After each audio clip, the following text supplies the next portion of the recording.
no, they move very quickly out here, which is pretty impressive.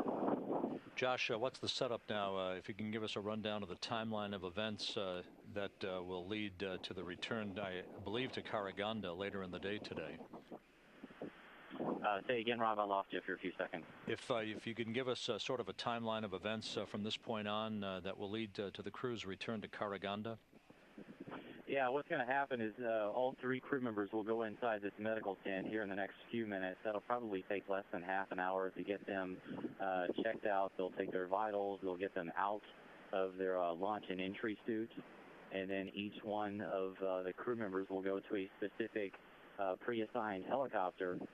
And then all of us will take off and fly back to Karaganda, which is about a 2-hour to 2.5-hour trip from where we are now. That is where the helicopters were going to stage out of as of yesterday, but some of the helicopters went down to S-Kapsel, and then some of us came down to Arcalik last night. So once everybody gets back to the airport in Karaganda, there will be a traditional ceremony there where they are welcomed back, and some comments are made by the crew, and the media gets a chance to talk with the crew members about their landing. I'm sure there will be quite a number of questions about yesterday's delayed undocking to get the crew members' perspective on that. And then the 2 cosmonauts will fly back to Moscow later on tonight, and Tracy Caldwell-Dyson will begin the process of heading back to Houston with some of the NASA team members. But everything here is just working like clockwork, so that's good news. And we're watching Alexander Skvortsov alternating between bites of an apple and bites of a cucumber. Kornienko enjoying his cucumber that was handed to him by representatives of the search and recovery forces as the crew enjoys their first minutes back on Earth after almost a half a year in orbit.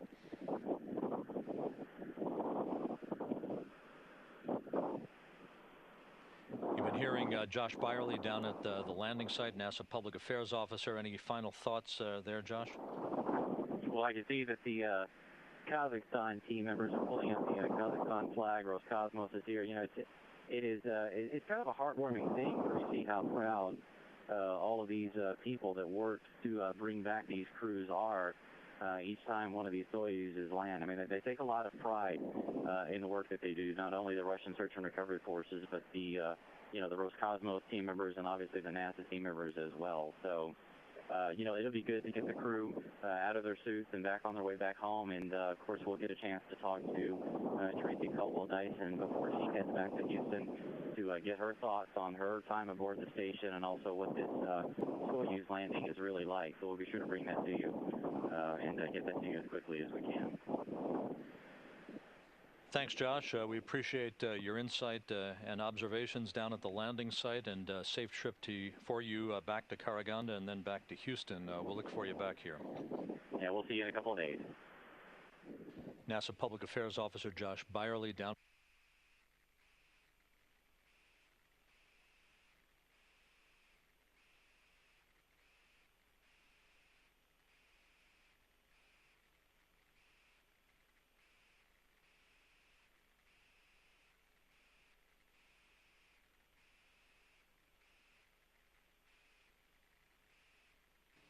You're watching live television from the landing site as Alexander Skvortsov, the Soyuz commander, continues a discussion with a Russian Orthodox priest who usually accompanies the search and recovery forces down to the landing site to recover the crew. Skvortsov, Mikhail Kornienko, and Tracy Caldwell-Dyson landing on target at 12:23 a.m. Central Time, 11:23 a.m. Kazakhstan time, just south of the town of Arcalik on the north central steppe of Kazakhstan.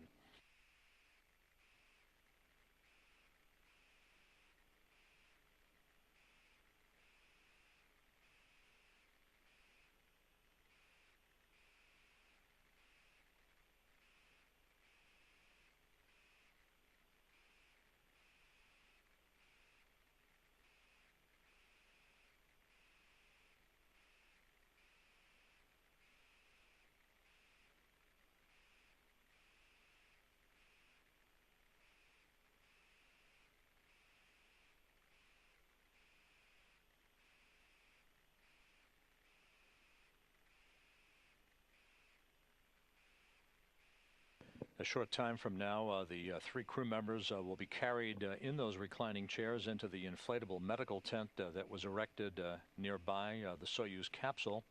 And I believe they're about ready to begin that process. Once inside the medical tent, the crew will be helped out of their Sokol launch and entry suits for preliminary medical test.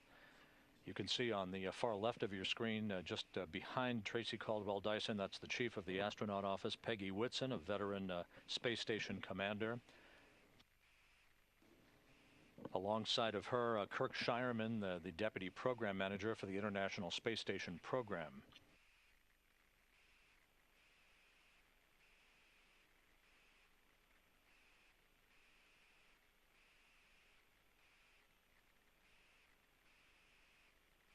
And the three crew members are now being carried toward that inflatable medical tent.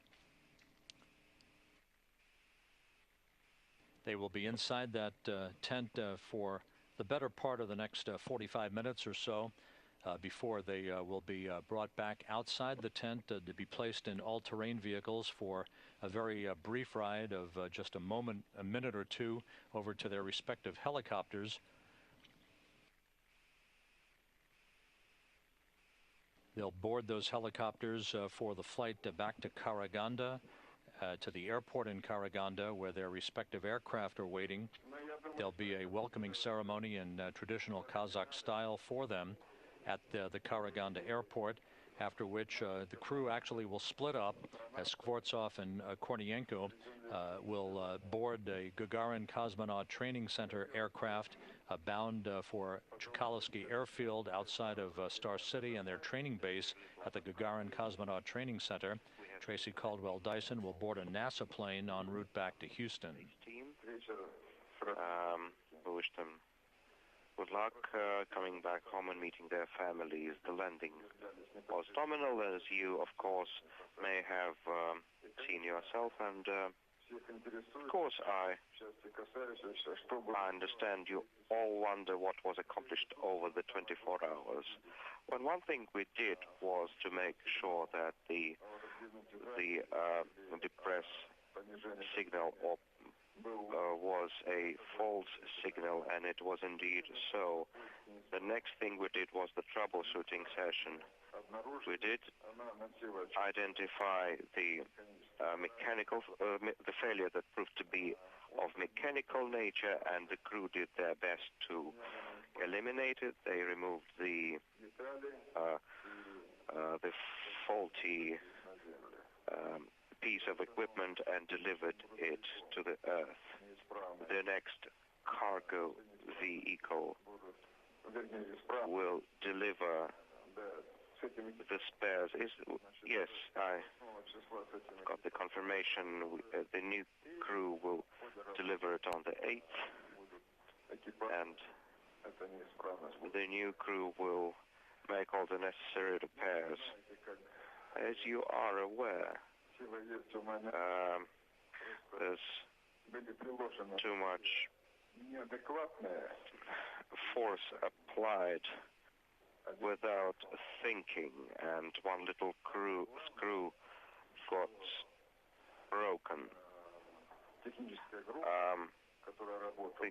technical team that was supervising this problem took very little to identify the fault.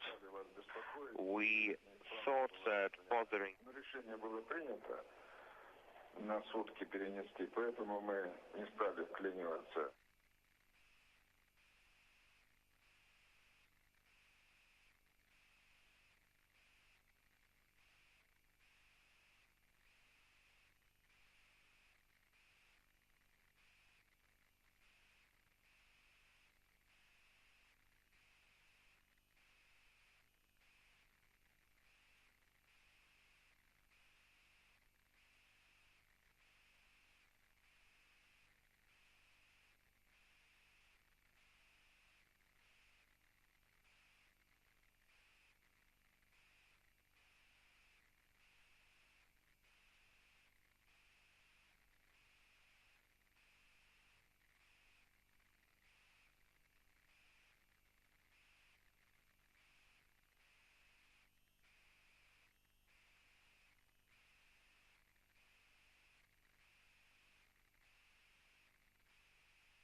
This is Mission Control Houston, continuing to receive television from the landing site for the Soyuz TMA-18 spacecraft, which landed upright, on target, and on time at 12:23 a.m. Central Time, 11:23 a.m. Kazakhstan time, just to the southeast of the town of Arkalyk in north-central Kazakhstan. All three crew members were extracted from the spacecraft out of the top hatch quite quickly, as search and recovery forces arrived at the landing site in very short order following the touchdown of the TMA-18. All three crew members have been carried inside an inflatable medical tent nearby the spacecraft. They are in the process of getting their Sokol launch and entry suits removed.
This is Mission Control Houston. You're watching live television from the landing site